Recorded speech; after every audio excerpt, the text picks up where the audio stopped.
how your diet influences your colorectal cancer risk. Diagnoses are climbing in young people. What you choose to eat may help reduce your chances. Katie Kennedy had always thought that colorectal cancer primarily affected older men.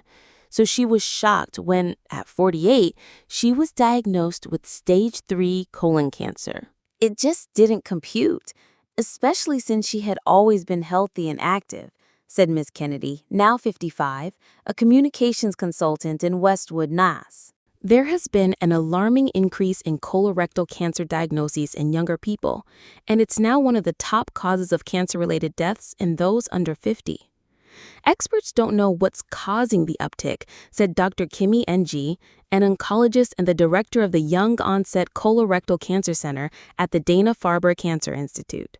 But at any age, factors like obesity, smoking, alcohol use, a lack of physical activity, and a poor diet can increase the risk. While other types of cancer have been associated with what people eat, colorectal cancer has a particularly strong link, Dr. N said.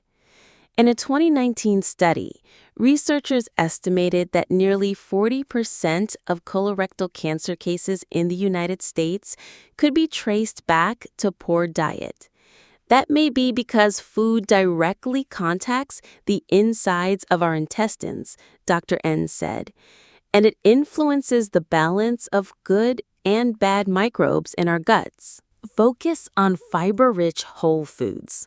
Following a diet that prioritizes fruits, vegetables, whole grains, nuts, and legumes can reduce your risk of colorectal cancer, said Dr. Edward Giovannucci, a professor of nutrition and epidemiology at the Harvard T.H. Chan School of Public Health.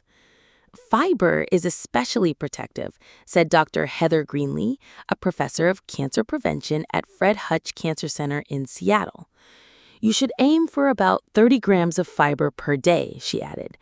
You can get about that much in a day if you eat an apple and a cup each of broccoli, cooked quinoa, and cooked lentils. On average, adults in the United States consume about half as much. Eating a variety of fiber-rich foods feeds your gut microbes and promotes the growth of more good bacteria, which may outcompete certain bad gut microbes that can produce toxins that damage DNA in the cells lining the colon and rectum.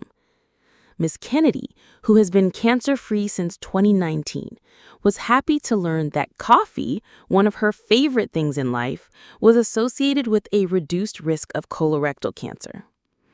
Coffee, tea, fruits, and vegetables can be anti-inflammatory and may protect against the development of cancer or its recurrence, Dr. Ng said. Limit alcohol, red and processed meats, and sugary drinks. Alcohol can increase the risk of colorectal cancer and at least 6 other types of cancer. According to the American Cancer Society, it's best to not drink alcohol at all. If you do, they suggest limiting your consumption to no more than 2 drinks a day for men and 1 drink a day for women. There's also evidence that regularly consuming processed meats like deli meats, bacon, jerky, sausages, and hot dogs, as well as unprocessed red meats like beef, pork, and lamb, increases the risk of cancer, especially when charred, smoked, or cooked at high temperatures, said Carrie Daniel McDougall, a nutritional epidemiologist at MD Anderson Cancer Center in Texas. According to one recent analysis, diets high in red meats were associated with a 30% increase in the risk of colorectal cancer, and those high in processed meats were associated with a 40% increase. Avoid processed meats as much as possible, Dr. Daniel McDougall said, and limit red meat to 1 serving per week. Choose fish, poultry, tofu, or legumes instead, she said. Dr. Daniel McDougall also suggested cutting back on ultra-processed foods and drinks, such as sugary sodas and most packaged desserts and snacks, which recent studies have linked to poor gut health and a greater risk of developing colorectal cancer. These foods often contain additives that may negatively affect the gut microbiome or the protective lining of the intestines, she said. Ms. Kennedy now avoids most ultra-processed foods. Cooking at home, with plenty of fresh vegetables, tofu, fish, and yogurt, has become a passion. And she's given up red and processed meats entirely. A hamburger smells good on the grill, she said, but the smell does it for me now. Diet is important, but it's not everything. Experts recommend that most people get a colonoscopy or an at-home stool test, which can catch early signs of colorectal cancer and prevent it from developing further, starting at age 45. For general health, federal officials recommend that adults get at least 150 minutes of moderate-intensity exercise per week, such as walking, jogging, biking, or swimming, as well as strength training twice per week.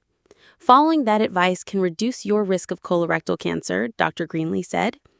A recent study found that physical activity also prevented new or reoccurring colon cancers in survivors. Your risk of cancer develops over many years and is influenced by your genetics, too, experts said. There's no guarantee that eating well and exercising will prevent it, but they will likely cut your chances and reduce your risk of heart disease, type 2 diabetes, and other health conditions too. Everything that's good for colon cancer is actually good for overall health, Dr. Giovannocci said.